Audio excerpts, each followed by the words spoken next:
పూర్వ దినములు జ్ఞాపకము చేసుకొనిచున్నాను. నీ క్రియలన్నీ ధ్యానించుచున్నాను. నేను నీ చేతులు పనిని యోచించుచున్నాను. నీ తట్టు నా చేతులు చాపుచున్నాను. హల్లెలూయా. దావీదు ప్రార్థన చేస్తున్నాడు దేవునికి. ఎలా ప్రార్థన చేస్తున్నాడు? కావున నా ఆత్మ నాలో కృంగి ఉన్నది అంటున్నాడు. హల్లెలూయా. ఈ రోజున అనేక సమస్యలు మనం కృంగిపోతూ ఉంటాం, అనేక బాధలు మనం కృంగిపోతూ ఉంటాం. హల్లెలూయా. మరి కృంగిపోయినప్పుడు మనుషుడంట ఆయన హృదయం ఇస్మాయిల్ నందునట్టు రాస్తుంది ఇక్కడ. అంటే తన హృదయం అంతా చాలా ఇబ్బందులతో ఉన్నదంట, చాలా కష్టంతో ఉన్నదంట. హల్లెలూయా. చూడు తన ఇస్మాయిల్ నందునంట రెండోది అక్కడ రాస్తున్నాడు, చాలా ఆయన జీవితం అంతా కూడా నలిగిపోతుందంట. ఏమైపోతుందంట? నలిగిపోతుందంట. హల్లెలూయా. చూడు నలిగిపోతున్నప్పుడు ఏం చేస్తారంటే లోకాన్ని అనుసరిస్తారు, లేక లోక పద్ధతుల్లో ఆలోచిస్తూ ఉంటారు. కానీ దావీదు ఏం చేస్తున్నాడంటే తెలిసి ఇక్కడ పూర్వదినమున జ్ఞాపకం చేసుకుంటున్నాను, నీ క్రియలను ధ్యానించుచున్నాను. ఏమి ధ్యానిస్తున్నాడంట? దేవుడి క్రియలను ధ్యానిస్తున్నాడు. దేవుడు ఆకాశాన్ని ఎలా నిర్మించాడు, భూమిని ఎలా నిర్మించాడు, ఈ మనిషిని ఎలా నిర్మించాడు, నన్ను ఎలా నిర్మించాడు. హల్లెలూయా. నా పట్ల చేసిన అద్భుతాలు ఏంటి, నా పట్ల ఎన్నో కార్యాలు చేశారు కదా. హల్లెలూయా. ఇజ్రాయెల్ పక్షాన్ని యుద్ధం చేసి గొలియాతును కొట్టిన విజయాలు నాకు ఉన్నాయి కదా. హల్లెలూయా. ఇవి ధ్యానిస్తున్నాడంట దావీదు. ఇవి ధ్యానిస్తున్నాడు. ఈ రోజు మనం ఏం ధ్యానిస్తున్నాం? హల్లెలూయా. మనం ధ్యానించేది ఏంటంటే రేపేమి జరుగుతుంది, రేపేం అప్పగట్టుకోవాలి, రేపేమి రేపు జీవితం ఏంటి అన్నట్టుగా చింత ఉంటుంది తప్ప దేవుడి వాక్యాన్ని ధ్యానించాలి మనం. హల్లెలూయా. ఏం ధ్యానించాలంట? దేవుడి వాక్యాన్ని ధ్యానించాలి. ఇక్కడ దావీదు దేవుడి వాక్యాన్ని ధ్యానిస్తున్నాడంట.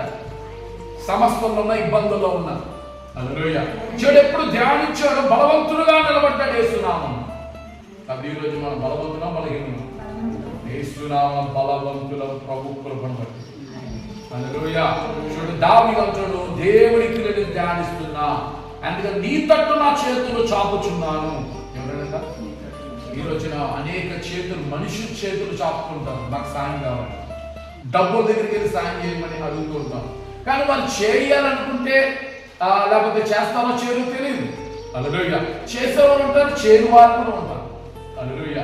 కానీ దావీదు ఏమన్నా చేసా, అలా నేను మనుషుల వైపు కాకుండా నా దేవుడి వైపు నా కన్నులు ఎత్తుచున్నాను అంటాడు. హల్లెలూయా. అని రాస్తుంది ఏమంటే, ఎండిపోయిన భూమి వలె నా ప్రాణం నీ కొరకు ఆశపడుచున్నది. ఎలా ఆశ ఉందంటే ఆయన పట్ల, దేవుని పట్ల.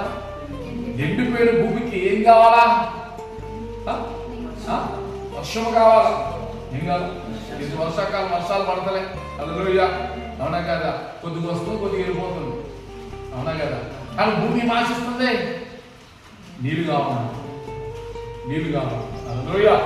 ఈ రోజు మనం కూడా మన హృదయము, మన ప్రాణం అంట, హల్లెలూయా, దేవుడి కొరకు అలా ఆశ కలిగి ఉన్నారంట.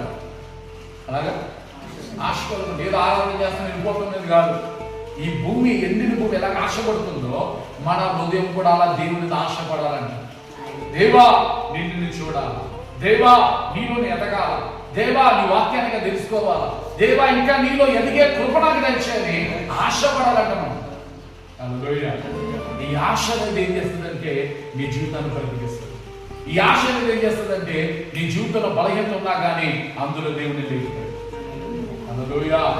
నువ్వు ఎక్కడ పడిపోతున్నావు అక్కడ దేవుడు బలపరుస్తాడు. హల్లెలూయా. దావీదు పడిపోయినా కానీ దేవుని ఆశ కలిగి నడిచాడు.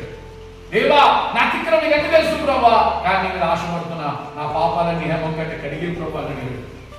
హల్లెలూయా. తన హృదయాలంతా దేవునికి అడిగాడు కాబట్టి దేవుడు అంతా తన అతిక్రమాలు కడిగేసి మళ్ళీ దేవుడు అంత మంచి కృపనిచ్చాట, మళ్ళీ తలగా దేవుడుగా చెప్పాడు. హల్లెలూయా. ఈ రోజు నీ స్థితులు కూడా ఆత్మీయ జీవితం దేవుడు అలా కట్టుగా, దేవుడు అలా కట్టులుగా, దేవుడి మాట నీలో యేసు నామమున ఫలించునుగా. ఆమేన్. దేవుడి మాట దీవించునుగా.